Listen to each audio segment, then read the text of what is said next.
옛날, 아주 먼 옛날에 호랑이가 담배를 피우고 산신령이 구름을 타고 내려와 쉬어가던 시절, 깊은 상월짝이 굽이굽이 돌아가면 나오는 작은 마을이 하나 있었습니다.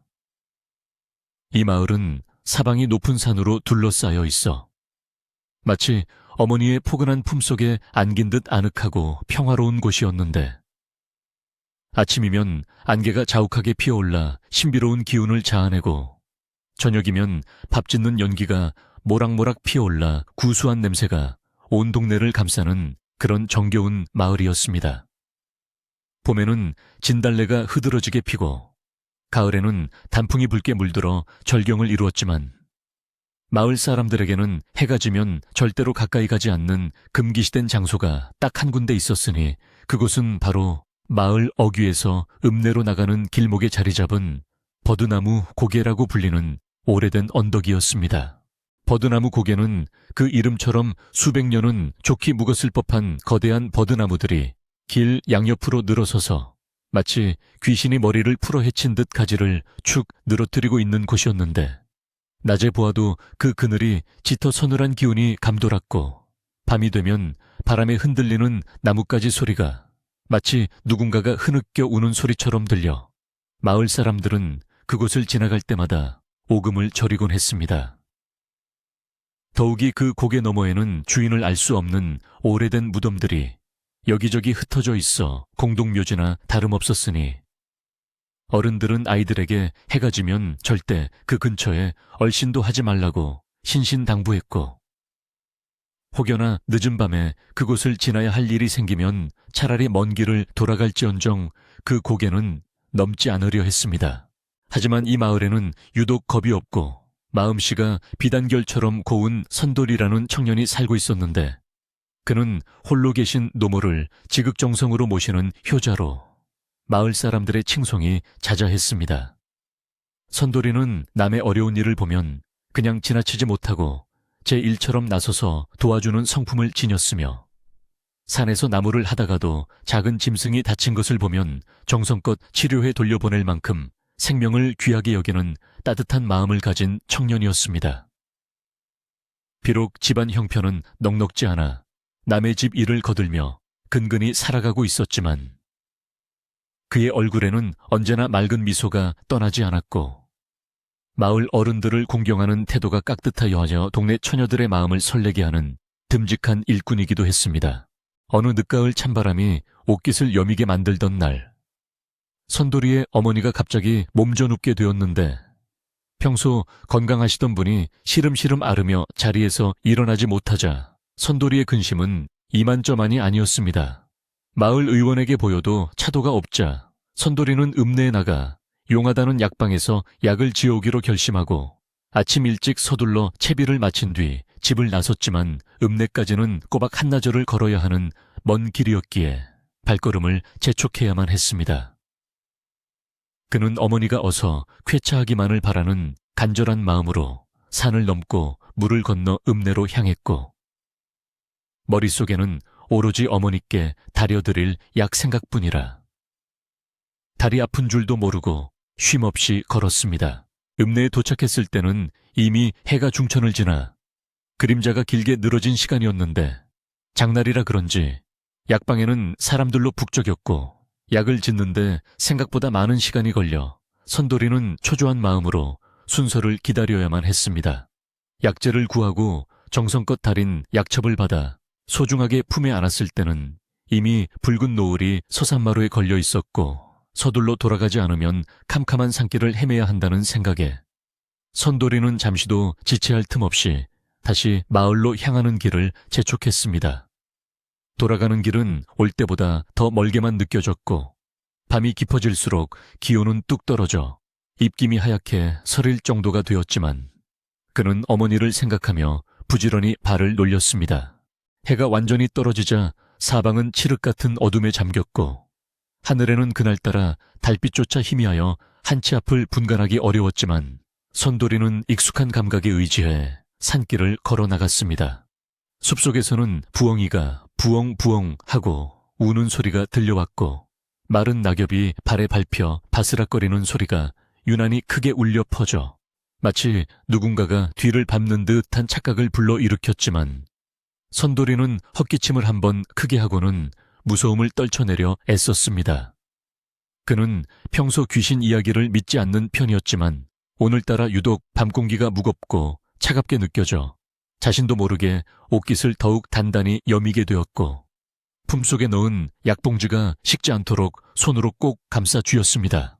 한참을 걷다 보니 어느새 마을로 들어가는 입구인 버드나무 고개 아래에 다다르게 되었는데 이곳에 이르자 바람의 소리부터가 달라지기 시작했습니다.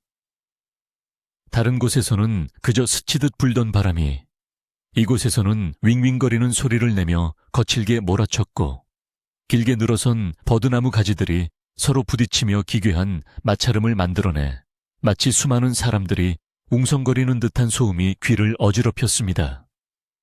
선돌이는 잠시 발걸음을 멈추고 고갯마루를 올려다보았는데 어둠 속에 거대한 짐승처럼 웅크리고 있는 언덕의 형세가 평소보다 더 위압적으로 다가와 저도 모르게 마른 침을 꿀꺽 삼켰습니다. 마을 사람들의 이야기로는 이 고개에서 도깨비불을 보았다거나 소복 입은 여인을 보았다는 흉흉한 소문이 끊이지 않았지만 선돌이는 지금 다른 길로 돌아가기에는 시간이 너무 늦었다는 것을 잘 알고 있었습니다.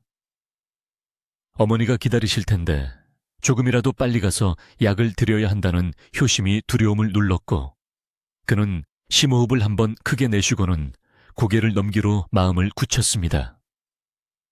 귀신이 나오면 썩 물러가라고 호통을 치면 그만이지 하고 스스로에게 용기를 불어넣으며 선돌이는 힘차게 발을 내디뎌 고갯길을 오르기 시작했습니다. 고갯길은 가파르고 험에서 숨이 턱까지 차올랐고 길가에 드문드문 솟아있는 무덤들은 어둠 속에서 희끄무레한 윤곽만을 드러낸 채 침묵을 지키고 있었습니다.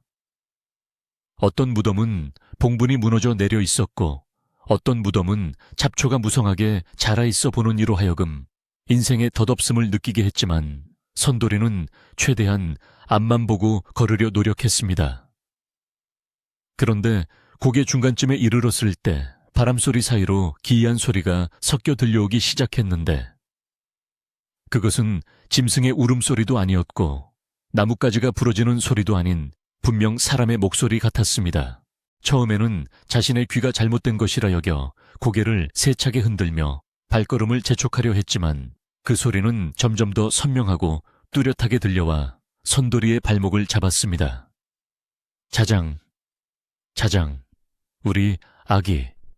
그것은 아주 낮고 부드러운 그러나 뼈에 사무칠 정도로 구슬픈 여인의 노랫소리였는데 마치 깊은 우물 속에서 울려 나오는 것처럼 공허하면서도 애절한 울림을 가지고 있었습니다. 선돌이는 등골이 오싹해지고 머리카락이 쭈뼛서는 공포를 느꼈지만 동시에 그 목소리에 담긴 짙은 슬픔이 가슴 한구석을 찌릿하게 만드는 이상한 경험을 했습니다. 보통 사람이라면 비명을 지르며 도망쳤을 상황이었지만 선돌이는 그 자리에 우뚝 멈춰서서 소리가 들려오는 방향으로 귀를 기울였습니다. 그 소리는 길가에서 조금 떨어진 억새풀이 무성한 오래된 무덤가 쪽에서 들려오고 있었는데 바람이 불 때마다 끊어질 듯 이어지는 그 노래는 다름 아닌 아이를 재울 때 부르는 자장가였습니다. 잘도 잔다 우리 아기, 금자동아, 옥자동아. 가사는 바람에 흩어져 잘 들리지 않았지만 그 멜로디만큼은 너무나도 익숙하고 따뜻한 그러나 차마 말로 표현할 수 없는 한이 서려 있는 곡조였습니다. 선돌이는 주먹을 꽉 쥐고 망설였는데 그냥 지나쳐 집으로 달려가고 싶은 마음과 도대체 누가 이 야심한 밤에 그것도 이런 공동묘지에서 자장가를 부르고 있는지 확인하고 싶은 호기심이 팽팽하게 맞섰습니다. 그는 어릴 적 돌아가신 할머니가 들려주던 예시이야기 속에서 원한 맺힌 귀신을 만나면 모른 척해야 한다는 말이 떠올랐지만 들려오는 자장가 소리가 너무나 처연하여 발길이 떨어지지 않았습니다. 그 소리는 누군가를 해치려는 악한 기운이 아니라 누군가를 간절히 그리워하고 기다리는 어미의 애타는 마음처럼 느껴졌기 때문입니다. 결국 선돌이는 도망가는 대신 소리가 나는 쪽으로 조심스럽게 발걸음을 옮기기 시작했는데 집신이 흙을 밟는 소리조차 내지 않으려 숨을 죽이고 살금살금 다가갔습니다. 무덤가 주변에는 억새가 사람 키만큼 자라있어 시야를 가렸지만 그는 억새를 조심스레 헤치며 조금씩 앞으로 나아갔고 심장은 쿵쾅거리며 가슴 밖으로 튀어나올 듯 요동쳤습니다. 달빛이 구름 사이로 잠깐 얼굴을 내밀었다 숨기를 반복하며 주위를 희미하게 비추었고 선돌이의 눈앞에는 낡고 허름한 비석 하나가 비스듬히 기울어져 있는 모습이 들어왔습니다. 비석 앞에는 누군가가 웅크리고 앉아있는 듯한 검은 그림자가 보였는데 그 형체는 사람이 분명해 보였으나 산 사람의 기운이라기보다는 어둠의 일부처럼 흐릿하고 위태로워 보였습니다. 그 그림자는 마치 품에 아이를 안고 있는 듯한 자세로 몸을 앞뒤로 천천히 흔들며 자장가를 계속해서 흥얼거리고 있었고 그 모습이 너무나 애처로워 선돌이는 무서움조차 잊고 멍하니 바라보게 되었습니다. 밤바람은 더욱 거세게 불어와 선돌이의 옷자락을 펄럭였지만 그 그림자는 바람에도 아랑곳하지 않고 오직 아이를 달래는 일에만 전념하는 듯 보였습니다. 선돌이는 그 순간 깨달았는데 이것은 마을 사람들이 말하던 단순한 귀신 소동이 아니라 어떤 깊은 사연이 얽혀있는 슬픈 영혼의 울림이라는 것을 직감했습니다.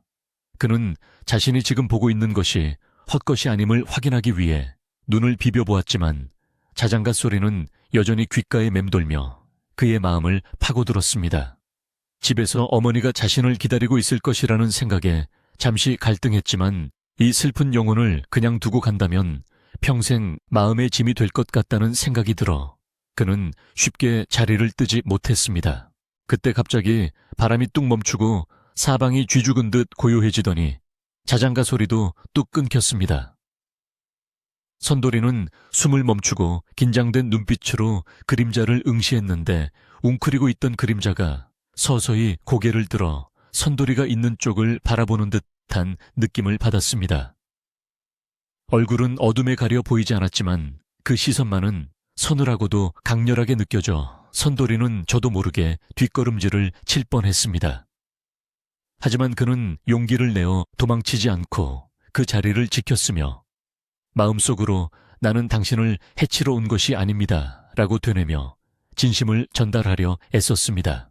이 고요한 대치 속에서 선돌이는 문득 자신의 품속에 있는 따뜻한 약봉지를 느꼈고 그 온기가 그에게 묘한 용기를 불어넣어 주었습니다.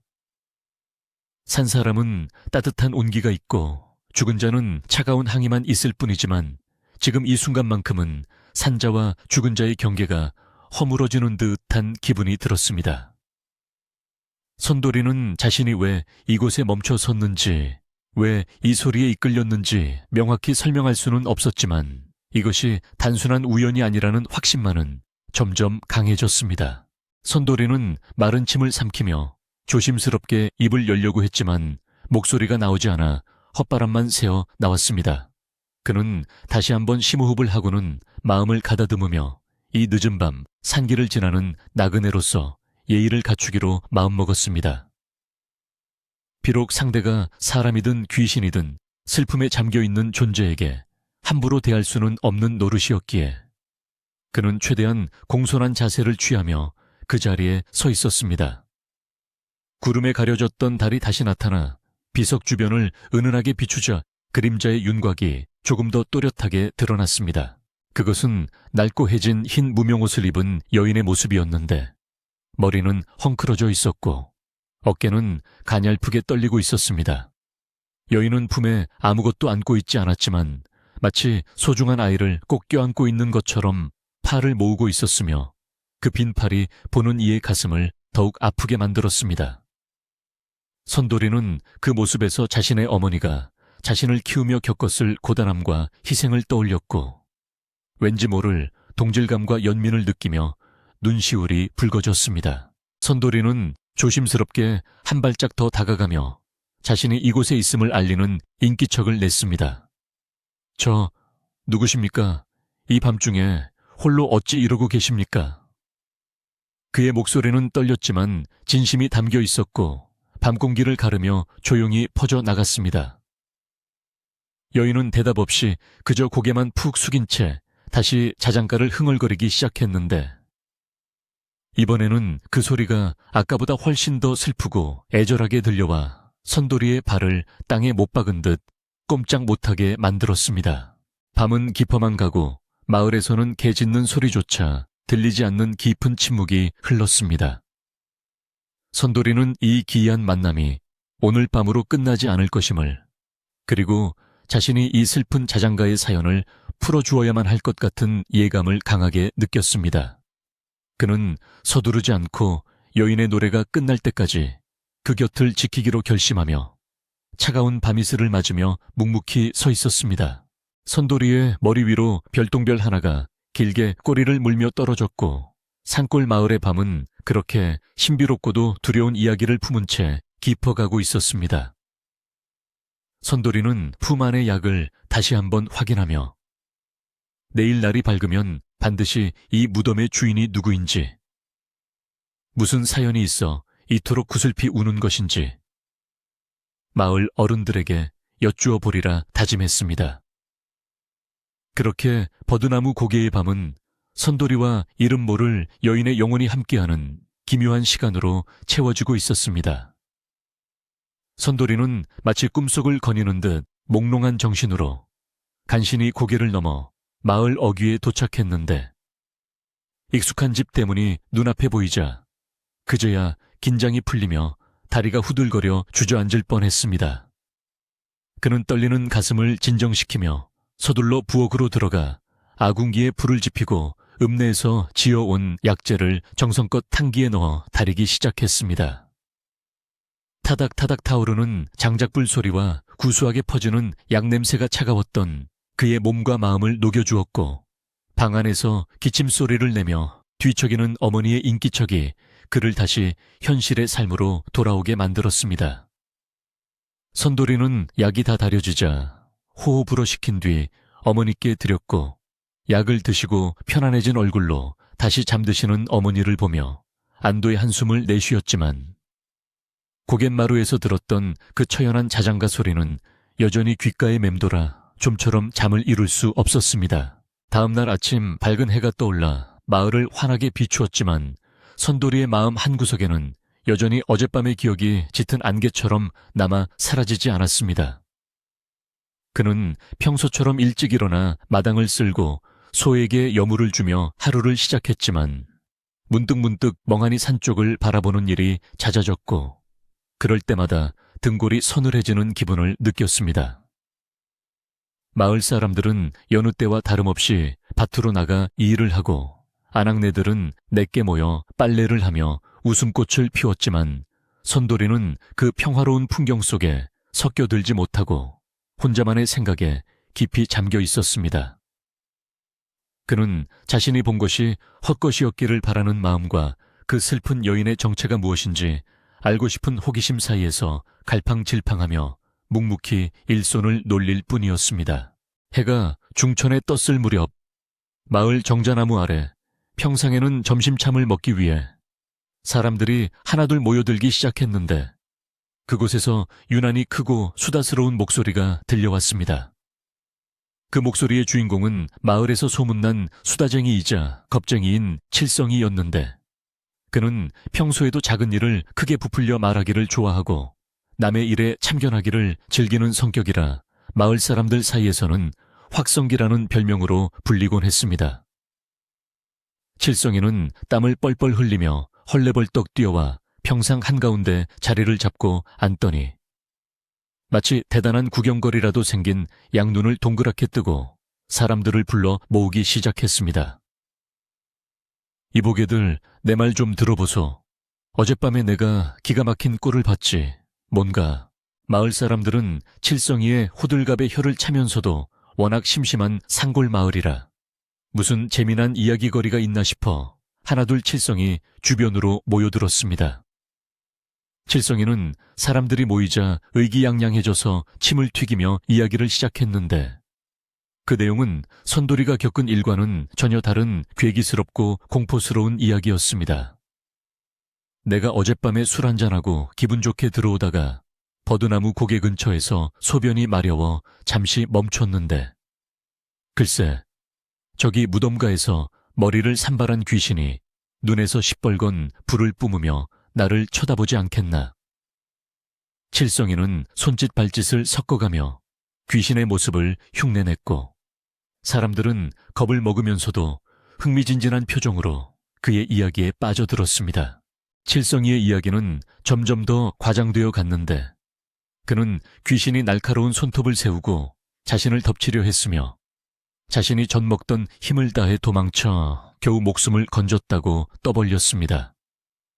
그 귀신 입이 귀 밑까지 찢어져 있었는데 내 아이 내놓아라 하면서 쉰 목소리로 소리를 지르는데 아주 간이 콩알만 해지는 줄 알았다니까. 마을 사람들은 칠성이의 말에 에이구 끔찍해라. 정말 귀신이 나타난 게야 하며 술렁거리기 시작했고 순박한 마을 사람들의 얼굴에는 점차 두려움의 그림자가 드리워졌습니다. 선돌이는 멀리서 그 광경을 지켜보며 칠성이의 말이 터무니없는 거짓말임을 알았지만 섣불리 나서서 사실을 말할 수도 없어 답답한 마음만 삼켰습니다. 선돌이가 보았던 그 존재는 칠성이가 묘사한 것처럼 흉측하거나 공격적인 모습이 아니었으며 오히려 너무나 슬프고 애처로운 어머니의 모습에 가까웠기 때문입니다. 하지만 선돌이가 나서서 그건 귀신이 아니라 슬픈 영혼입니다 라고 말한다면 사람들은 선돌이마저 귀신에 홀렸다고 생각하거나 그 밤중에 거기서 뭘 했냐며 의심의 눈초리를 보낼 것이 뻔했습니다. 게다가 칠성이는 자신의 무용담이 거짓으로 드러나는 것을 참지 못하고 선돌이에게 달려들어 시비를 걸 것이 분명했기에 선돌이는 입을 꾹 다물고 그저 묵묵히 듣고만 있을 수밖에 없었습니다. 소문은 발 없는 말이 되어 천리를 간다고 했던가. 칠성이의 이야기는 삽시간에 온 마을로 퍼져나갔고 살이 붙고 뼈가 더해져 더욱 흉흉한 괴담으로 변질되었습니다. 그 귀신이 밤마다 아이들을 잡으러 마을로 내려온다더라. 지나가는 사람을 홀려서 무덤 속으로 끌고 들어간다더라. 하는 말도 안 되는 소문들이 꼬리에 꼬리를 물고 이어졌고 마을 분위기는 급속도로 얼어붙었습니다. 아이들은 해가 지기도 전에 집 안으로 불려 들어갔고 아낙네들은 밥맛이른커녕 대문 밖 출입조차 꺼리게 되었으며 마을에 활기찼던 저녁 시간은 쥐 죽은 듯 고요한 정막 속에 갇혀버리고 말았습니다. 밤이 되자 마을의 공포는 극에 달했는데 바람이 문풍지를 스치는 소리만 들려도 사람들은 이불을 뒤집었었고 밖에서 고양이 울음소리라도 들리면 귀신이 온 게 아니냐며 벌벌 떨었습니다. 칠성이는 자신이 퍼뜨린 소문에 스스로 겁을 먹었는지 집 때문에 붉은 팥을 뿌리고 소금을 한 가득 쌓아놓는 등 부산을 떨며 공포 분위기를 더욱 조성했습니다. 그는 만나는 사람마다 오늘 밤에는 꼭 문단속 잘해라. 그 귀신이 앙심을 품고 올지도 모른다며 겁을 주었고 마을 사람들은 칠성이의 말에 휘둘려 덩달아 부적을 붙이거나 쑥을 태우는 등 한바탕 소동을 벌였습니다. 그날 밤 선돌이는 마루에 걸터앉아 먼 산을 바라보며 깊은 고민에 빠졌는데 마을 사람들이 헛소문에 휘둘려 두려움에 떠는 모습이 안타깝기도 하고 한편으로는 그 고개 위에 슬픈 영혼이 억울한 누명을 쓰고 있는 것 같아 마음이 아팠습니다. 그때 바람을 타고 어젯밤 들었던 그 자장가 소리가 희미하게 마을까지 흘러내려 왔는데 귀를 기울이지 않으면 들리지 않을 만큼 아주 작은 소리였지만 공포에 질려 신경이 곤두선 마을 사람들의 귀에는 천둥소리처럼 크게 들려왔습니다. 들었나? 저 소리 칠성이 말이 맞았어. 귀신이 울고 있어. 집집마다 불이 꺼지고 숨죽인 비명소리가 새어나왔습니다. 마을 개들이 허공을 향해 컹컹 지저대기 시작했고 소들은 외양간에서 불안한 듯 발을 구르며 울음소리를 내어 밤의 정막을 깼습니다. 선돌이는 그 소리가 원한에 찬 절규가 아니라 여전히 아이를 달래는 부드러운 자장가임을 알았기에 두려움보다는 슬픔이 더 크게 다가왔습니다. 그는 사람들이 저 소리의 진짜 의미를 알게 된다면 이렇게 무서워하지 않을 텐데 왜 사람들은 알지도 못하면서 미워하고 배척하려고만 하는지 답답함을 느꼈습니다. 선돌이는 당장이라도 고개로 달려가 그 영혼을 위로해주고 싶었지만 어머니를 혼자 두고 나갈 수도 없는 노릇이라 애만 태우며 밤을 지새웠습니다. 다음 날이 되자 마을은 더욱더 혼란에 빠졌는데 칠성이는 아침부터 마을 회관으로 달려가 어젯밤 내가 말한 대로 귀신이 내려왔었다며 목청을 높였습니다. 그는 마을 청년들을 모아 몽둥이와 횃불을 준비해야 한다고 주장하며 오늘 밤 당장 그 고개로 올라가 귀신을 쫓아내거나 무덤을 파헤쳐버리자고 선동했습니다. 그냥 두면 우리 마을 아이들을 다 잡아갈 거야. 우리가 먼저 쳐들어가서 본때를 보여줘야 해.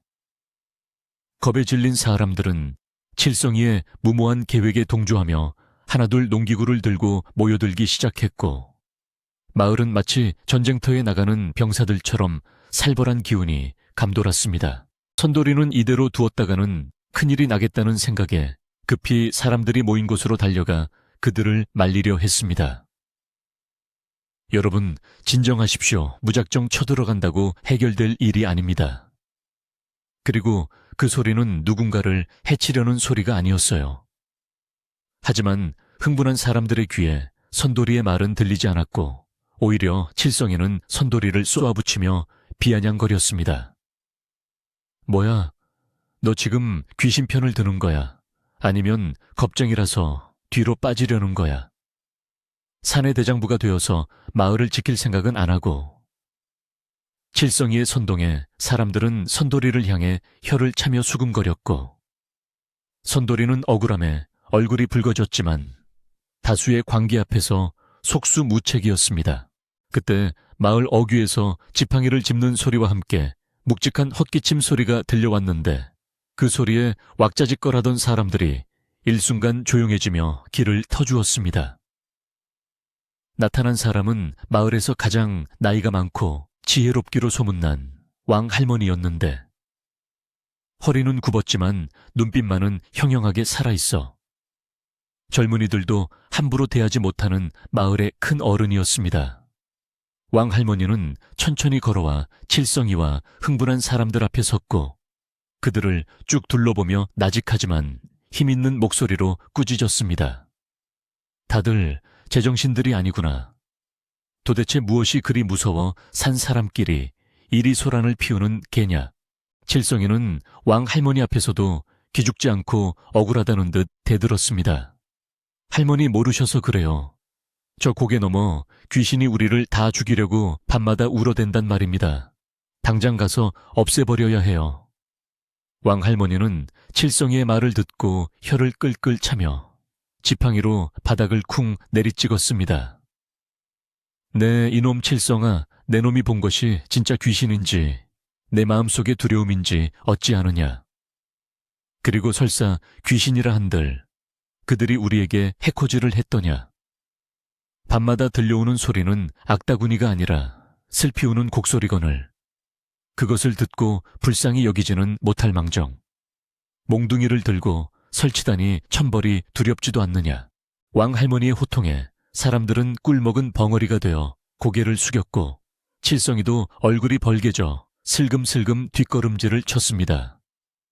왕 할머니는 깊은 한숨을 내쉬며 말을 이었습니다. 원한 맺힌 소리는 힘으로 누르는 것이 아니라 귀를 기울여 들어주어야 풀리는 법이다. 소금을 뿌리고 불을 지른다고 그 한이 사라지겠느냐. 오히려 화를 돋우어 더 큰 재앙을 부를 뿐이다. 옛말에 무덤가의 귀신도 사연없는 무덤 없다고 했다. 그들이 왜 우는지 무엇이 그토록 서러운지 알아볼 생각은 안 하고 무조건 쫓아내려 하다니 너희들의 마음 씀씀이가 귀신보다 더 무섭구나. 할머니의 말씀은 마치 찬물을 끼얹은 듯 흥분했던 사람들의 머리를 식혀주었고 선돌이는 할머니의 말씀이 자신의 생각과 정확히 일치함에 안도하며 고개를 끄덕였습니다. 마을 사람들은 손에 들고 있던 몽둥이와 괭이를 슬그머니 내려놓으며 부끄러워했고 칠성이는 사람들 틈에 숨어 눈치만 살폈습니다. 왕 할머니는 선돌이를 바라보며 부드러운 눈빛을 보내셨는데 마치 선돌이가 어젯밤 겪은 일을 이미 다 알고 있다는 듯한 그윽한 눈빛이었습니다. 오늘은 다들 집으로 돌아가 마음을 가라앉히고 함부로 입을 놀리거나 산을 어지럽히지 말거라. 때가 되면 알게 될 것이다. 사람들은 왕 할머니의 말씀을 거역할 수 없어 투덜거리며 흩어졌지만 공포심이 완전히 사라진 것은 아니었습니다. 해가 지고 어둠이 다시 마을을 덮쳐오자 집집마다 불을 끄고 숨을 죽인 채 고개 쪽을 주시했습니다. 바람은 어제보다 더 거세게 불었고 나뭇가지들은 기괴한 춤을 추며 그림자를 만들어냈습니다. 그리고 어김없이 어제보다 더 또렷하고 더 가까운 곳에서 자장가 소리가 들려오기 시작했습니다. 자장, 자장, 우리 아기. 그 소리는 이제 마을 입구까지 내려온 듯 선명하게 들렸고 그 처절한 울림에 마을 전체가 슬픔과 공포에 도가니 속으로 빠져들었습니다. 선돌이는 방 안에 앉아 그 소리를 들으며 주먹을 꽉 쥐었는데 이제 더 이상 피할 수 없음을 직감했습니다. 마을 사람들이 두려움에 떨며 칠성이의 선동에 다시 휩쓸리기 전에 그리고 저 슬픈 영혼이 사람들의 적대감에 상처받아 정말로 악한 마음을 품기 전에 자신이 나서서 매듭을 풀어야 한다고 생각했습니다. 그는 어머니가 깊이 잠드신 것을 확인하고 조용히 자리에서 일어났습니다. 왕 할머니의 말씀처럼 원한은 들어주어야 풀리는 법. 선돌이는 부엌으로 가서 갓 지은 따뜻한 밥 한 그릇을 녹그릇에 담아 보자기에 쌌습니다. 칠성이와 마을 사람들이 두려움의 문을 걸어 잠그고 있을 때 선돌이는 오히려 문을 열고 밖으로 나섰습니다. 밤 공기는 차가웠지만 그의 품에 안긴 밥그릇의 온기가 가슴을 덮여주었습니다. 하늘에는 구름이 잔뜩 끼어 달빛조차 없는 캄캄한 밤이었지만 선돌이의 발걸음은 망설임 없이 버드나무 고개를 향하고 있었습니다. 마을의 고요를 깨는 자장가 소리는 마치 선돌이를 부르는 이정표처럼 귓가에 울려 퍼졌고 그는 이것이 자신에게 주어진 운명 같은 일임을 받아들이며 어둠 속으로 걸어 들어갔습니다. 선돌이가 칠흑 같은 어둠을 뚫고 버드나무 고개를 향해 발걸음을 옮기기 시작하자 등 뒤로 마을의 희미한 불빛들이 하나둘 멀어지며 세상은 온통 검은색으로 물들기 시작했습니다.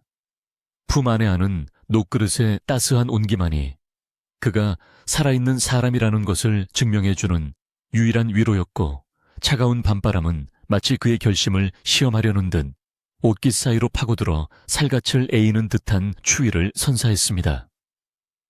보통 사람이라면 몇 번이나 뒤를 돌아보고 포기하고 싶었을 음산한 분위기였지만 선돌이는 이를 악물고 어머니를 생각하며 그리고 저 고개 위에서 홀로 울고 있을 외로운 영혼을 생각하며 묵묵히 한 발 한 발을 내디뎠습니다. 발밑에서 바스락거리는 낙엽 소리가 유난히 크게 울려 퍼져 마치 누군가가 자신의 발목을 잡으려는 듯한 착각을 불러 일으켰지만 그는 애써 태연한 척하며 앞만 보고 걸었습니다. 고개 중턱에 이르자 마을에서 들을 때는 가늘게만 들리던 자장가 소리가 이제는 고막을 때릴 듯이 선명하고 강렬하게 들려와 선돌이의 심장을 요동치게 만들었습니다. 그 소리는 단순히 귀로 듣는 소리가 아니라 가슴을 후벼 파는 듯한 비통함이 서려 있어 듣는 이로 하여금 저절로 눈물을 흘리게 만드는 마력을 지니고 있었습니다. 아가야, 배고프지? 엄마가 미안해. 자장, 자장.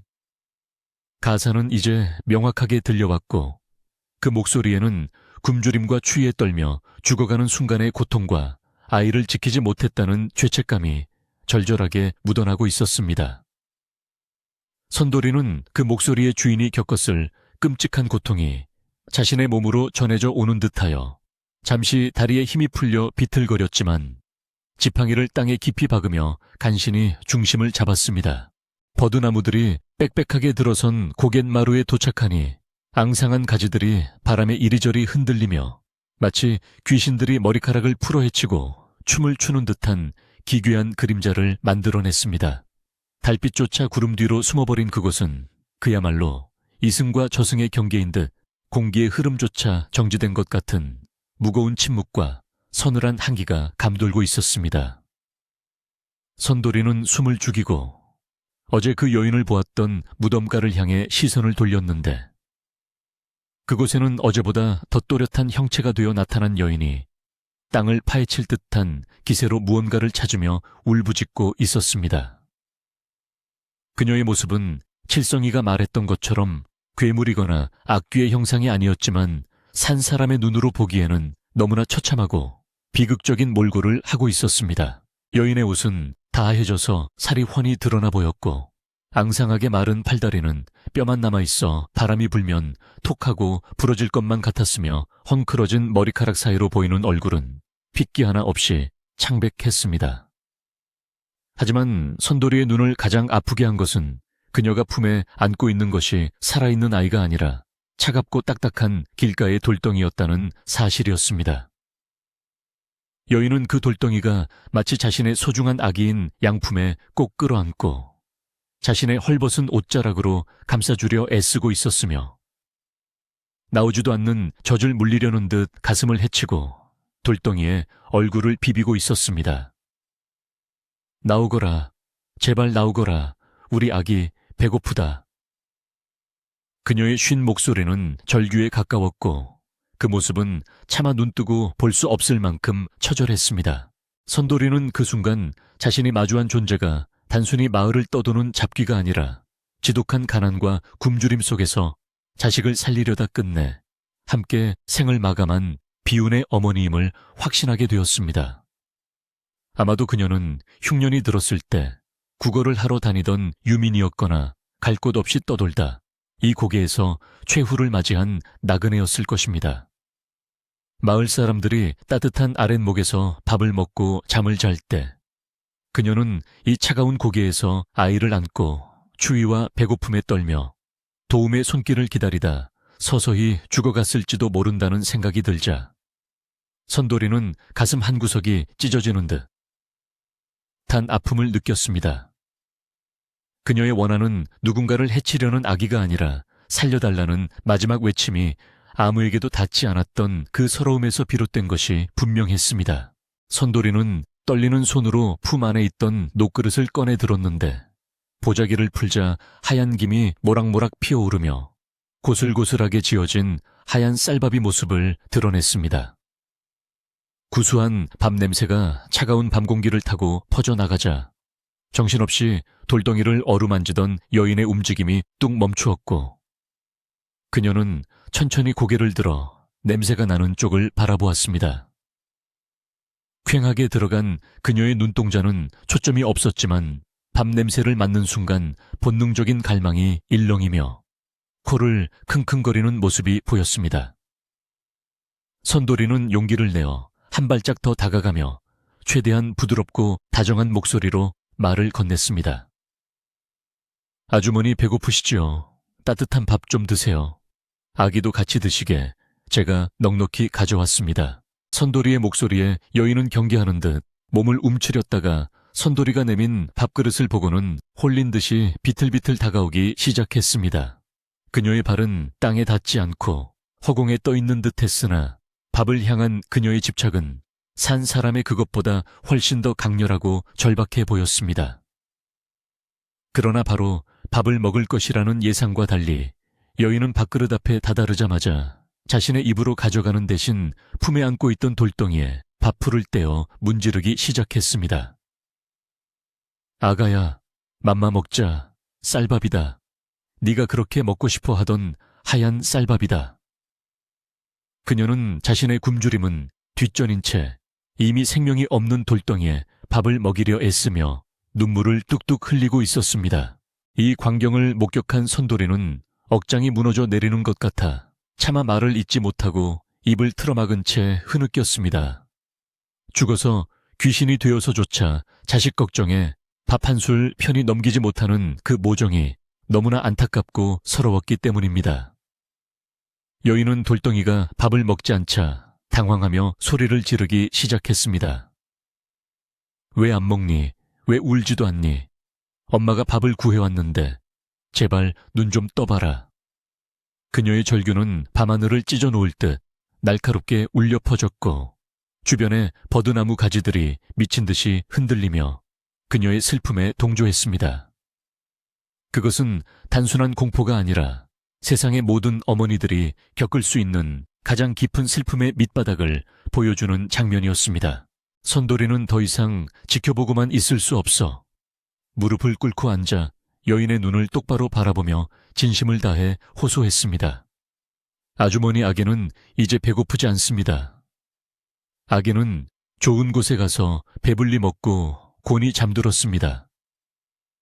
그러니 이제 아주머니께서 드세요. 그래야 아기도 편안해합니다. 선돌이는 거짓말을 하는 것이 죄스러웠지만 지금 이 순간 그녀를 위로할 수 있는 방법은 이것뿐이라 생각했습니다. 선돌이가 조심스럽게 여인의 손을 잡고 숟가락을 쥐어주자 얼음장처럼 차가운 냉기가 그의 손을 타고 심장까지 전해졌지만 그는 손을 놓지 않았습니다. 사람의 온기가 닿자 여인은 잠시 멍하니 선돌이를 바라보더니 믿을 수 없다는 표정으로 천천히 숟가락을 자신의 입으로 가져갔습니다. 여인이 밥 한 숟가락을 입에 넣는 순간 그녀의 눈에서 굵은 눈물방울이 하염없이 쏟아져 내렸고 그 눈물은 땅에 닿기도 전에 안개처럼 흩어졌습니다. 따뜻해. 너무 따뜻해. 그녀는 밥을 씹지도 못하고 목구멍으로 넘기며 오열했는데 그 울음소리는 아까의 비명과는 달리 한이 풀려나가는 듯한 깊은 탄식과도 같았습니다. 밥을 먹으면서도 그녀는 여전히 돌덩이를 품에서 놓지 않았지만 광기 어린 눈빛은 서서히 사그라들고 지치고 슬픈 어머니의 눈빛으로 돌아오고 있었습니다. 선돌이는 그녀가 밥을 다 먹을 때까지 묵묵히 곁을 지키며 그녀의 앙상한 등을 토닥여주고 싶은 충동을 느꼈습니다. 그녀가 밥그릇을 비우자 주변을 감싸고 있던 음산한 기운이 조금씩 걷히고 달빛이 다시 비치기 시작했습니다. 여인은 선돌이에게 깊이 고개를 숙여 인사를 하는 듯 하더니 품에 안고 있던 돌덩이를 조심스럽게 무덤가 한쪽에 내려놓았습니다. 그리고는 마치 보이지 않는 아이의 손을 잡는 신용을 하며 낡은 비석 뒤편으로 서서히 뒷걸음질쳐 사라졌습니다. 그녀가 사라진 자리에는 차가운 밤바람만이 남았지만 선돌이는 그녀가 완전히 떠난 것이 아님을 느꼈습니다. 그녀의 한은 밥 한 끼로 위로받았을지 몰라도 그녀가 왜 이곳에서 외롭게 죽어야 했는지, 그녀의 죽음을 외면했던 세상에 대한 서운함은 아직 다 풀리지 않았을 것이기 때문입니다. 선돌이는 빈 밥그릇을 챙겨들고 자리에서 일어났는데 다리에 감각이 없을 정도로 오랜 시간이 흘러 있었습니다.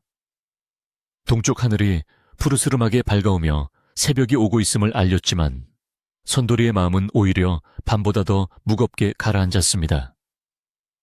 그는 방금 자신이 목격한 진실을, 그리고 우리 마을 어딘가에 묻혀 있을지도 모르는 우리들의 무관심과 죄책감을 이제는 밝혀야 한다고 생각했습니다.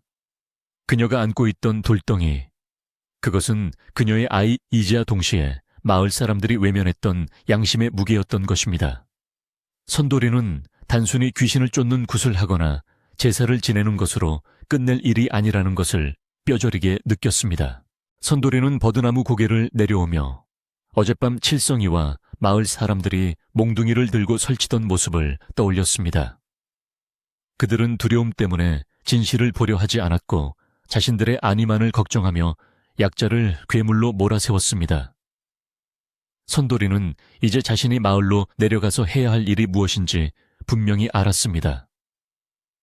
그것은 사람들에게 공포심을 심어주는 귀신 이야기가 아니라 우리가 잊고 지냈던 이웃에 대한 사랑과 관심을 일깨우는 아픈 이야기를 전하는 것이었습니다. 그는 마을 입구에 다다를 때쯤 멀리서 첫 딸기 우는 소리를 들었고 그 소리는 마치 새로운 시작을 알리는 신호탄처럼 들렸습니다. 마을은 아직 깊은 잠에 빠져 있었지만 부지런한 몇몇 노인들은 벌써 일어나 마당을 서성이고 있었습니다. 선돌이는 집으로 바로 들어가지 않고 마을 한가운데 있는 정자나무 아래에 섰습니다. 그는 마을 사람들이 모두 깨어나 모일 때까지 기다리기로 했습니다. 그의 옷은 밤새 내린 이슬에 젖어 축축했고 얼굴은 피로에 찌들어 있었지만 그의 눈빛만은 그 어느 때보다 맑고 강인하게 빛나고 있었습니다. 그는 품 안에 빈 그릇을 만지작거리며 사람들에게 어떻게 말을 꺼내야 그들의 다친 마음을 열 수 있을지 곰곰이 생각했습니다. 아침 안개가 걷히고 해가 완전히 떠오르자 사람들이 하나둘 밭일하러 나오기 시작했고 밤새 무사했는지 서로 안부를 물으며 웅성거리기 시작했습니다. 칠성이도 부스스한 얼굴로 대문을 열고 나왔다가 정자나무 아래 우두커니 서 있는 선돌이를 발견하고는 놀란 표정으로 다가왔습니다. 아니, 자네 밤새 어디 갔다가 이제 오는 거야, 꼬리. 그게 뭔가 혹시 그 고개에 갔었던 거야? 칠성이의 큰 목소리에 사람들이 순식간에 선돌이 주변으로 몰려들었고 모두의 시선이 선돌이에게 집중되었습니다. 사람들의 눈에는 호기심과 두려움, 그리고 선돌이에 대한 걱정이 뒤섞여 있었습니다. 선돌이는 몰려든 사람들을 하나하나 천천히 둘러보았습니다. 어제까지만 해도 몽둥이를 들고 흥분했던 그들의 얼굴은 아침 햇살 아래서 다시금 순박한 이웃의 얼굴로 돌아와 있었습니다. 그는 깊게 숨을 들이마시고는 밤새 고개 위에서 있었던 일, 자신이 본 그 슬픈 어머니의 모습, 그리고 그녀가 밥을 먹으며 흘렸던 눈물에 대해 이야기할 준비를 마쳤습니다. 그의 입이 열리려는 순간 마을 사람들은 본능적으로 중요한 이야기가 시작될 것임을 감지하고 숨을 죽였습니다. 선돌이는 떨리지만 확신에 찬 목소리로 귀신을 쫓아낸 영웅담이 아닌 잊혀진 이웃의 슬픈 사연을 전하기 위해 첫마디를 떼었습니다. 선돌이는 침을 꼴깍 삼키고 모여든 마을 사람들을 향해 천천히 그러나 또렷한 목소리로 밤새 겪었던 일을 이야기하기 시작했습니다. 그는 자신이 본 것이 사람을 해치려는 흉측한 악귀가 아니라 자식을 잃은 슬픔에 잠겨 구천을 떠도는 가여운 어머니의 넋이었다고 말했습니다. 그 귀신이 품에 안고 있었던 것은 살아있는 아이가 아니라 차가운 돌덩이였으며 그 돌덩이를 자식인 줄 알고 달래고 있었다는 대목에 이르자 듣고 있던 아낙네들은 저마다 입을 가리며 눈물을 훔쳤고 억세기로 소문난 마을 장정들도 고개를 숙이며 탄식을 내뱉었습니다. 선돌이는 자신이 건넨 따뜻한 밥 한 그릇을 그 여인이 얼마나 허겁지겁 그리고 감사하게 먹었는지, 그리고 그 밥을 먹으면서도 돌덩이에 밥풀을 문지르며 아이를 먹이려 했던 그 절절한 모정에 대해 상세히 묘사했습니다. 선돌이의 이야기가 계속될수록 마을 사람들의 얼굴에 서려 있던 두려움과 적대감은 점차 부끄러움과 연민으로 바뀌어 갔습니다. 그들은 불과 몇 시간 전만 해도 몽둥이와 횃불을 들고 그 불쌍한 영혼을 쫓아내려 했다는 사실에 얼굴을 들지 못했고 자신들의 무지가 얼마나 큰 죄를 저지를 뻔했는지 깨달으며 가슴을 쳤습니다. 특히 아이를 키우는 어머니들은 그 귀신의 심정이 오죽했을까 싶어 제 자식을 꼭 끌어안으며 흐느꼈고 마을의 어른들은 혀를 차며 우리가 그동안 너무 야박했어. 배고픈 이웃을 몰라보고 귀신 취급만 했으니 천벌을 받을 일이지 하며 자책했습니다. 선돌이가 품에서 꺼내 보인 빈 녹그릇은 햇살을 받아 반짝였는데 그 빈 그릇이 마치 마을 사람들의 비어있는 양심을 꾸짖는 것만 같아 모두가 숙연해질 수밖에 없었습니다. 하지만 군중 속에서 유독 얼굴이 불그락푸르락하며 안절부절 못하는 사람이 있었으니 바로 헛소문을 퍼뜨려 마을을 공포에 떨게 했던 칠성이었습니다. 그는 선돌이의 말이 사실로 드러나고 사람들이 동요하자 자신의 입장이 난처해진 것을 느끼고 억지를 부리며 소리쳤습니다. 이복의 선돌이 자네가 밤에 헛것을 본 게 아니고 뭐겠나. 내가 본 건 분명 눈에서 불이 나오는 괴물이었어. 그 귀신이 밥을 먹고 온순해졌다는 게 말이 되나. 자네가 귀신한테 홀려서 우리를 속이려는 수작이 아니냐고. 칠성이는 끝까지 자신의 자존심을 세우려 목소리를 높였지만 이미 진실의 힘 앞에 그의 목소리는 공허한 메아리처럼 들릴 뿐이었습니다. 그때 군중 뒤편에서 묵묵히 듣고 계시던 왕 할머니가 지팡이로 바닥을 쿵쿵 내리치며 앞으로 걸어 나오셨습니다. 할머니의 서슬퍼런 눈빛이 칠성이를 향하자 칠성이는 흠칫 놀라며 뒷걸음질을 쳤고 할머니는 준엄한 목소리로 그를 꾸짖으셨습니다. 이놈 칠성아, 아직도 정신을 못 차렸느냐. 선돌이가 목숨을 걸고 확인한 진실을 내 놈의 얄팍한 자존심으로 덮으려 하느냐. 내 눈에 불이 보였다면 그것은 네 마음속에 있는 욕심과 두려움의 불길이었을 게다. 선돌이는 마음의 눈으로 보았기에 그 여인의 슬픔을 본 것이고 너는 겁에 질린 눈으로 보았기에 괴물로 보인 것이다. 더 이상 입을 놀려 마을을 어지럽히지 말고 썩 물러가 있거라. 왕 할머니의 호통의 칠성이는 더 이상 대꾸할 말을 찾지 못하고 고개를 푹 숙인 채 사람들 틈으로 숨어버렸고 마을 사람들은 할머니의 말씀에 깊이 공감하며 고개를 끄덕였습니다. 왕 할머니는 선돌이의 손을 잡으며 부드럽게 말씀하셨습니다. 장하다 선돌아, 네가 우리 마을의 체면을 살렸고 죽은 이의 한을 조금이나마 풀어주었구나. 하지만 밥 한 그릇으로 그 깊은 한이 다 풀리지는 않았을 터. 이제 우리가 나서서 그 여인을 위로하고 편안히 보내주어야 하지 않겠느냐. 할머니의 제안에 마을 사람들은 옳습니다.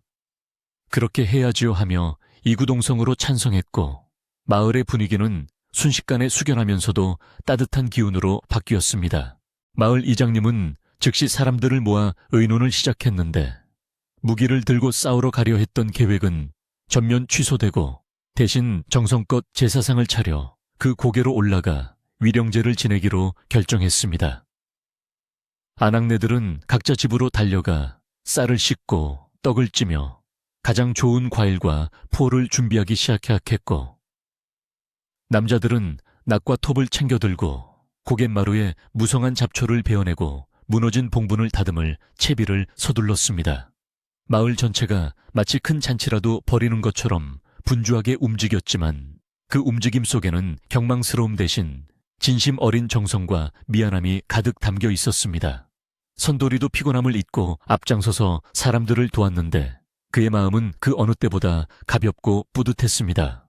해가 머리 꼭대기에 올랐을 때쯤 마을 사람들은 준비한 음식을 지게에 지고 머리에 이고 긴 행렬을 이루어 버드나무 고개로 향했습니다. 어젯밤까지만 해도 귀신이 나올까 두려워 근처에도 가지 못했던 길이었지만 오늘은 따뜻한 햇살 아래 수많은 사람들이 함께 걸으니 무서움은 온데간데 없고 오히려 소풍 가는 길처럼 평화롭게 느껴졌습니다. 선돌이는 행렬의 맨 앞에서 길을 안내했고 왕 할머니와 마을 어른들이 그 뒤를 따랐으며 칠성이도 멋쩍은 표정으로 막걸리 통을 짊어지고 행렬의 꽁무니에 붙어 따라왔습니다. 고개에 도착하자 낮에 보는 버드나무 숲은 밤과는 달리 웅장하고 고요한 자태를 뽐내고 있었지만 곳곳에 방치된 무덤들은 여전히 쓸쓸해 보였습니다. 사람들은 선돌이가 가리킨 그 허름한 비석 주변으로 모여들었는데 무성하게 자란 억새풀 사이로 정말로 누군가가 앉았던 흔적이 남아있었고 그 옆에는 선돌이의 말대로 둥글게 마모된 돌덩이 하나가 덩그러니 놓여 있었습니다. 그 돌덩이를 본 순간 마을 사람들은 선돌이의 말이 하나도 틀리지 않았음을 다시 한번 확인하고 숙연해졌습니다. 어떤 아주머니는 그 돌덩이를 어루만지며 아이고 이게 뭐라고 품에 안고 있었을까 불쌍해서 어쩌나 하며 눈시울을 붉혔고 그 모습을 본 칠성이도 죄책감에 고개를 들지 못하고 땅만 바라보았습니다. 남자들은 서둘러 잡초를 베어내고 주변을 깨끗하게 정리하여 제사를 지낼 자리를 마련했습니다. 잡초가 제거되고 흙이 고라지자 그동안 숨겨져 있던 비석의 글씨가 희미하게 드러났는데 이끼 낀 비석에는 이름도 없이 그저 어느 여인의 묘라고만 적혀 있어 보는 이들의 마음을 더욱 아프게 했습니다. 마을 사람들은 그 앞에 돗자리를 펴고 정성껏 준비해온 시루떡과 과일 나물들을 풍성하게 차려놓았습니다. 왕 할머니가 가장 먼저 술잔을 채워 올리며 절을 하셨고, 뒤이어 이장님과 마을 어른들, 그리고 선돌이와 마을 사람들 모두가 차례로 나와 절을 올렸습니다. 향이 피어오르고 은은한 향냄새가 고개 전체에 퍼지자 윙윙거리던 바람소리도 잦아들고 숲속의 새들도 노래를 멈춘 채 조용히 제사를 지켜보는 듯했습니다. 제사가 진행되는 동안 이장님은 축문을 읽어 내려갔습니다. 이름 모를 여인이여, 그리고 차에 피지 못한 아기여, 우리가 너무 늦게 찾아와 미안합니다. 그동안의 배고픔과 추위 그리고 외로움을 이제는 잊으시고 우리가 마련한 이 따뜻한 밥과 술을 드시고 부디 좋은 곳으로 가시옵소서. 다시는 굶주리지 말고, 다시는 춥지 말고 아기와 함께 편안히 쉬시옵소서. 이장님의 목소리는 떨렸지만 진심이 담겨 있었고 그 울림은 상울짝이 구석구석으로 퍼져 나갔습니다. 칠성이도 쭈뼛거리며 앞으로 나와 술을 한 잔 올리고는 제가 입이 방정이라 몹쓸 소리를 했습니다. 용서하십시오. 라고 작게 중얼거리며 넙죽 큰 절을 올렸습니다. 모든 순서가 끝나고 사람들이 둘러앉아 음복을 하려던 찰나 갑자기 하늘에서 따스한 햇살이 비석 위로 쏟아져 내리더니 부드러운 산들바람이 불어와 사람들의 땀방울을 식혀주었습니다. 그 바람은 차갑고 날카로웠던 지난밤의 바람과는 달리 마치 어머니의 손길처럼 부드럽고 따뜻하여 모두가 기분 좋은 전율을 느꼈습니다. 선돌이는 그 바람 속에서 고맙다, 고맙다 하는 여인의 목소리가 들린 듯하여 고개를 들어 하늘을 바라보았는데 파란 하늘에는 흰 구름 두 조각이 나란히 떠서 어디론가 흘러가고 있었습니다. 그것은 마치 아이를 안고 떠나는 어머니의 뒷모습처럼 평화로워 보였습니다. 마을 사람들은 준비해간 음식을 나누어 먹으며 그동안의 두려움을 털어내고 서로를 격려했습니다. 떡을 떼어 먹던 한 노인이 말했습니다. 허허, 귀신 핑계대고 이렇게 마을 잔치를 다 하네 그려. 그 여인이 우리에게 화해하라고 자리를 만들어준 게야. 사람들은 그 말에 웃음을 터뜨리며 맞장구를 쳤고 칠성이에게도 술 한 잔을 건네며 그를 용서하고 받아주었습니다. 이 사람아, 다음부터는 모르면 가만히나 있게. 괜히 사람 놀라게 하지 말고. 칠성이는 머리를 긁적이며 멋쩍게 웃었지만 그 웃음 속에는 예전의 거만함 대신 겸손함이 묻어 있었습니다. 해질 녘이 되어 마을로 내려오는 길 사람들의 발걸음은 올라갈 때보다 훨씬 더 가볍고 경쾌했습니다. 버드나무 고개는 이제 더 이상 공포의 대상이 아니었으며 마을 사람들이 함께 돌봐야 할 이웃의 쉼터로 다시 태어났습니다. 선돌이는 빈 그릇과 제기들을 챙겨 들고 내려오면서 이제 밤이 되어도 그 슬픈 자장가 소리는 들리지 않을 것이라는 확신이 들었습니다.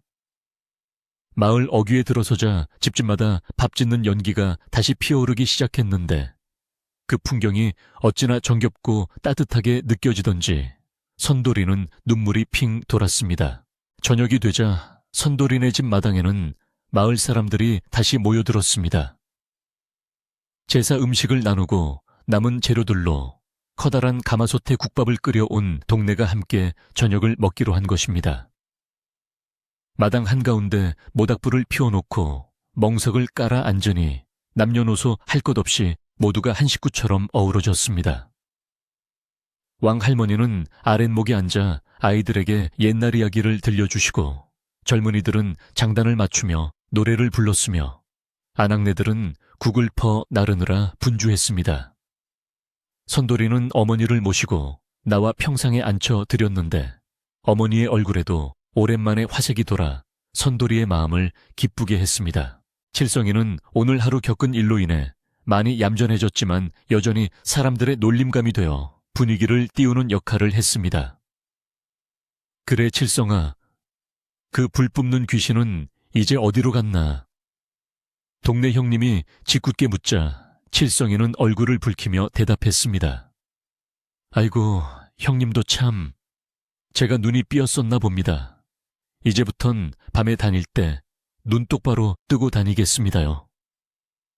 그의 대답에 사람들은 와하하 웃음을 터뜨렸고 그 웃음소리는 밤하늘 높이 퍼져나가 별들에게까지 닿을 것만 같았습니다. 선돌이는 국밥 한 그릇을 비우고 밤하늘을 올려다보았습니다. 어제와는 다르게 별들이 유난히 총총하게 빛나고 있었고 달림도 둥실 떠올라 마을을 환하게 비추고 있었습니다. 그는 문득 고개 위 여인이 생각나 마음속으로 말을 건넸습니다. 부디 좋은 곳으로 가셨기를. 그리고 다음 생에는 배고픔 없는 세상에서 아이와 행복하게 사시기를. 그의 간절한 바람이 하늘에 닿았는지 별 하나가 반짝이며 그에게 윙크를 보내는 듯 했습니다. 마을은 이제 완벽한 평온을 되찾았습니다. 닫혀있던 대문들이 활짝 열렸고 사람들의 마음속에 있던 빗장도 풀렸습니다. 이 모든 것이 선돌이의 작은 용기와 따뜻한 마음에서 시작된 것임을 마을 사람들은 모두 알고 있었습니다. 왕할머니가 선돌이를 불러 곁에 앉히고는 등을 두드려 주셨습니다. 수고했다, 선돌아. 내 덕분에 마을이 살고 귀신도 살았다. 내 마음 씀씀이가 부처님 가운데 토막 같구나. 할머니의 칭찬에 선돌이는 쑥스러워 고개를 숙였지만 가슴속에는 뜨거운 무언가가 벅차올랐습니다. 밤이 깊어가고 모닥불이 사그라들 때까지 이야기꽃은 멈출 줄 몰랐습니다. 아이들은 어른들의 무릎을 베고 잠이 들었고 어른들도 하나둘 하품을 하며 하루의 피로를 풀었습니다. 선돌이는 잠든 어머니를 방으로 모셔다 드리고 다시 마당으로 나와 마지막 남은 불씨를 정리했습니다. 타닥타닥 타오르는 불꽃을 보며 그는 생각했습니다. 세상에 무서운 것은 귀신이 아니라 서로를 이해하지 못하고 배척하는 차가운 마음이라는 것을. 그리고 그 차가움을 녹일 수 있는 것은 대단한 힘이 아니라 따뜻한 밥 한 그릇과 진심 어린 관심이라는 것을 말입니다. 그날 밤 마을 사람들은 그 어느 때보다 깊고 편안한 잠을 청할 수 있었습니다. 버드나무 고개에서 들려오던 자장가 소리는 더 이상 들리지 않았지만 사람들의 마음속에는 사랑과 평화의 자장가가 울려 퍼지고 있었습니다. 선돌이도 이불을 덮고 누워 눈을 감았고 꿈속에서도 따뜻한 미소를 짓고 있었습니다. 모든 것이 제자리로 돌아왔고 내일은 더 밝고 희망찬 해가 떠오를 것입니다. 그렇게 버드나무 고개 마을의 밤은 평화롭게 깊어만 갔습니다. 그날 밤 이후로 마을에는 거짓말처럼 평화로운 나날들이 찾아왔는데 아침마다 짙게 끼어 사람들의 시야를 가리던 안개도 이제는 맑고 투명하게 거쳐 상쾌한 아침을 선물해 주었습니다. 버드나무 고개는 더 이상 사람들이 기피하고 두려워하는 금기의 땅이 아니라 마을과 읍내를 이어주는 소중한 길목이자 아이들이 뛰놀고 어른들이 쉬어가는 정겨운 쉼터로 변모했습니다. 마을 사람들은 읍내장을 보러 갈 때마다 일부러 고개에 들러 비석 주변에 핀 잡초를 뽑아주거나 오가며 주운 예쁜 조약돌을 무덤게 올려놓으며 그 여인과 아기의 평안을 빌어주었습니다. 누군가는 들꽃을 꺾어 바치기도 하고 누군가는 지나가다 잠시 멈춰 서서 잘 지내시는가 하고 안부를 묻기도 했는데 이런 작은 정성들이 모여 고갯마루는 음산한 공동묘지가 아닌 따뜻한 꽃동산처럼 화사하게 바뀌어갔습니다. 선돌이의 어머니는 아들이 지어 온 약을 드시고 눈에 띄게 기력을 회복하셨는데 사실 약효보다 더 컸던 것은 아들이 마을 사람들에게 인정받고 훌륭한 일을 해냈다는 자부심과 마음의 평안이었습니다. 어머니는 자리에 털고 일어나 마당을 거닐며 우리 선돌이가 귀신도 감복시켰는데 내 병이라고 못 고치겠느냐 하며 동네방네 아들 자랑을 하셨고 그럴 때마다 마을 사람들은 고개를 끄덕이며 맞장구를 쳤습니다. 선돌이의 효심과 용기에 대한 소문은 산 너머 이웃 마을에까지 퍼져나가 홍기가 찬 딸을 둔 부모들이 선돌이를 사윗감으로 눈여겨보기 시작했습니다. 선돌이는 쏟아지는 칭찬에 쑥스러워하며 그저 묵묵히 자신의 할 일을 할 뿐이었지만 그의 어깨는 전보다 훨씬 듬직해 보였고 얼굴에는 자신감이 넘쳐 흘렀습니다. 마을의 분위기 메이커이자 겁쟁이였던 칠성이에게도 놀라운 변화가 일어났는데 그는 이제 남을 골탕 먹이거나 헛소문을 퍼뜨리는 대신 마을의 꾸준 일을 도맡아 하는 일꾼으로 거듭났습니다. 그는 틈만 나면 낫을 들고 버드나무 고개로 올라가 길가에 자란 풀을 베고 비가 와서 길이 파이면 흙을 메워 사람들이 다니기 편하게 길을 닦았습니다.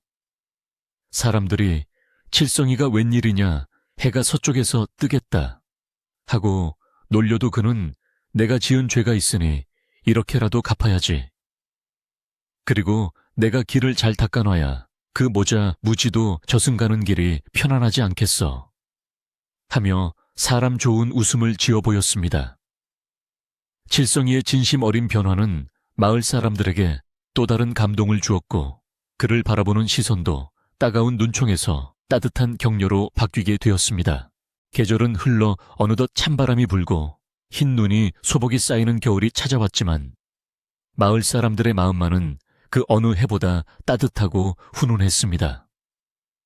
예전 같으면 겨울밤의 긴 어둠이 무서워 일찍 문을 걸어 잠갔겠지만 이제는 밤늦도록 사랑방에 모여 앉아 고구마를 구워 먹으며 이야기꽃을 피우는 날이 많아졌습니다. 왕할머니는 아랫목에 앉아 아이들에게 옛날 이야기를 들려주실 때마다 버드나무 고개에 슬픈 여인 이야기를 빼놓지 않으셨습니다. 무서운 것은 귀신이 아니라 무관심이란다. 우리가 서로를 보듬고 아껴주면 아무리 추운 겨울도 아무리 무서운 귀신도 이겨낼 수 있는 법이지. 아이들은 할머니의 말씀을 들으며 서로의 손을 꼭 잡았고 마음속에 따뜻한 사랑의 씨앗을 하나씩 심게 되었습니다. 동짓날이 되자 마을 사람들은 큰 가마솥에 팥죽을 쑤어 나누어 먹었는데 집집마다 팥죽 한 그릇씩을 따로 떠서 버드나무 고개 비석 앞에 놓아두는 것을 잊지 않았습니다. 뜨거운 김이 모락모락 피어오르는 팥죽 그릇들이 눈 덮인 무덤계에 나란히 놓인 풍경은 참으로 기이하면서도 아름다운 광경이었습니다. 사람들은 붉은 팥죽이 나쁜 기운을 쫓아낸다고 믿었지만 이곳에서는 쫓아낸다기보다 함께 나누어 먹으며 애군조차 친구로 만드는 넉넉한 인심이 느껴졌습니다. 숲속에 산짐승들이 내려와 팥죽을 핥아 먹어도 누구 하나 뭐라 하는 사람이 없었고 오히려 그래 너희들도 배고프지 많이 먹고 겨울 잘 나거라 하며 흐뭇하게 바라보았습니다. 봄이 오자 버드나무 고개에는 연두색 새순이 돋아나고 이름 모를 야생화들이 만발하여 그야말로 절경을 이루었습니다. 읍내로 나가는 길목이 아름다워지자 장사꾼들도 먼 길을 돌아가지 않고 이 고개를 넘나들기 시작했고 덕분에 마을은 외부와의 교류가 활발해져 전보다 훨씬 살기 좋은 곳이 되었습니다. 지나가던 나그네들이 고개 정자나무 아래서 쉬어가며 이 고개는 바람이 참 시원하고 마음이 편안해지는구려 하고 칭찬을 아끼지 않았습니다. 마을 사람들은 그럴 때마다 선돌이의 이야기를 들려주며 어깨를 으쓱했고 나그네들은 고개를 끄덕이며 참으로 아름다운 마을이여 훌륭한 청년 1호구먼 하고 감탄했습니다. 그러던 어느 날 선돌이네 집에 반가운 손님이 찾아왔는데 이웃 마을 훈장님이 중매를 서겠다며 찾아온 것이었습니다. 훈장님은 평소 선돌이의 됨됨이를 눈여겨보던 참 참한 처자가 있다며 마음씨 곱고 생활력 강한 규수라고 소개했습니다. 선돌이는 아직 장가갈 처지가 못 된다며 손사래를 쳤지만 어머니와 마을 어른들의 성화에 못 이겨 맞선을 보게 되었습니다. 처자는 선돌이에 투박하지만 진실한 눈빛에 반했고 선돌이 또한 처자의 알뜰하고 다정한 모습에 마음을 빼앗겨 두 사람은 마을 사람들의 축복 속에 백년가약을 맺게 되었습니다. 선돌이의 혼례식 날은 마을 전체가 들썩이는 잔칫날이 되었는데 돼지를 잡고 떡을 치는 소리가 산골짜기를 가득 메웠습니다. 칠성이는 사회를 보며 특유의 입담으로 사람들을 배꼽 잡게 만들었고 왕할머니는 신랑 신부의 손을 포개 잡고 눈물을 글썽이며 축복해 주었습니다. 부디 검은 머리, 팥불이 되도록 서로 아끼고 사랑하며 살거라.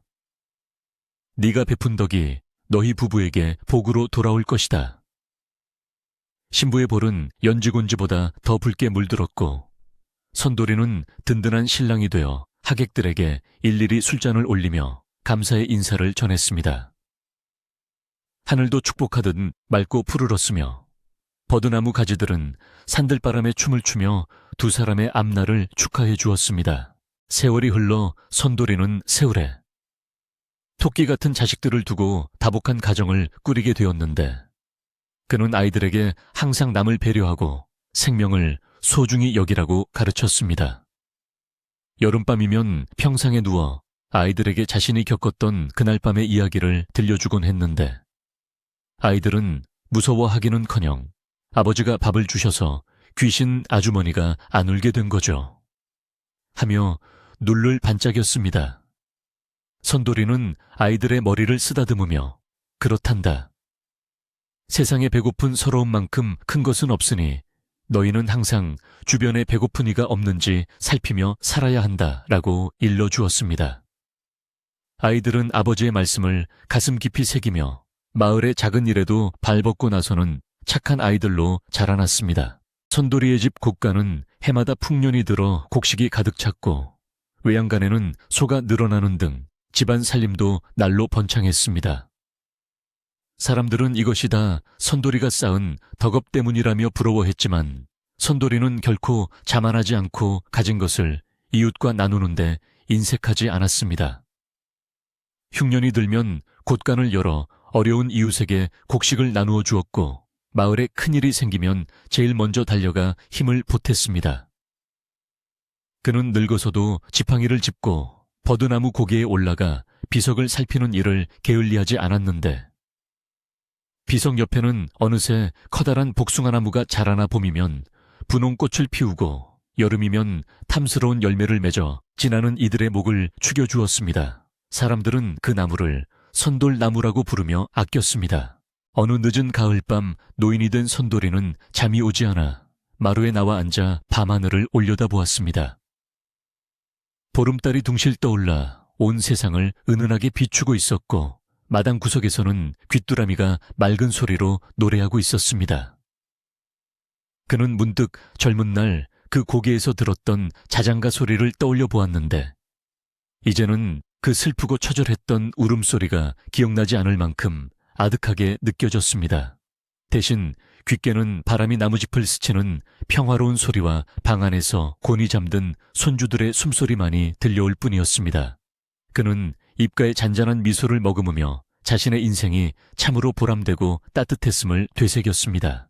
그때 밤바람을 타고 어디선가 은은한 향기가 날아왔는데 그것은 밥 짓는 냄새 같기도 하고 향긋한 꽃내음 같기도 했습니다. 선돌이는 그 향기가 그 옛날 자신이 건넸던 따뜻한 밥 한 그릇에 대한 답례가 아닐까 생각했습니다. 그 여인의 영혼은 이미 오래전에 좋은 곳으로 떠났겠지만 그 고마움의 마음만은 여전히 이 마을과 선돌이의 곁에 머물며 그들을 지켜주고 있는지도 모를 일이었습니다. 선돌이는 밤하늘의 별을 향해 조용히 고개를 끄덕이며 마음속으로 인사를 건넸습니다. 편안하시게 나도 이제 곧 편안히 잠들 테니 마을의 불빛들이 하나둘 꺼지고 고요한 어둠이 산골 마을을 포근하게 감싸 안았습니다. 버드나무 고개의 나무들도 밤이슬을 맞으며 휴식을 취하고 있었고 마을을 지키는 장승들도 눈을 감고 밤의 정적을 즐기고 있었습니다. 선돌이네 집 굴뚝에서는 마지막 남은 연기가 가늘게 피어오르다 밤하늘 속으로 스며들었고 따뜻한 아랫목에는 온 가족이 서로의 천을 나누며 깊은 잠에 빠져 있었습니다. 세상의 모든 근심과 걱정이 사라진 그야말로 완벽하고 평화로운 밤이었습니다. 옛날 이야기는 여기서 끝이 납니다. 착한 마음은 메마른 땅에 꽃을 피우고 따뜻한 밥 한 그릇은 얼어붙은 영혼을 녹이며 진심 어린 관심은 두려움을 평화로 바꾼다는 것을 선돌이와 버드나무 고개의 마을 사람들은 우리에게 가르쳐 주었습니다. 오늘 밤 여러분의 꿈자리에도 선돌이가 나누어준 따뜻한 온기가 전해지기를 바랍니다. 창밖에는 바람이 자장가처럼 부드럽게 불고 달님은 여러분을 지키는 등불이 되어줄 것입니다. 아무 걱정하지 말고 그저 이 평화로운 이야기 속에 몸을 맡기고 깊고 편안한 잠에 드시길 바랍니다. 잘 자요. 그리고 좋은 꿈 꾸세요. 이 세상 모든 슬픔이 위로받고 모든 배고픔이 채워지는 그런 따뜻한 꿈을 꾸시길 바랍니다.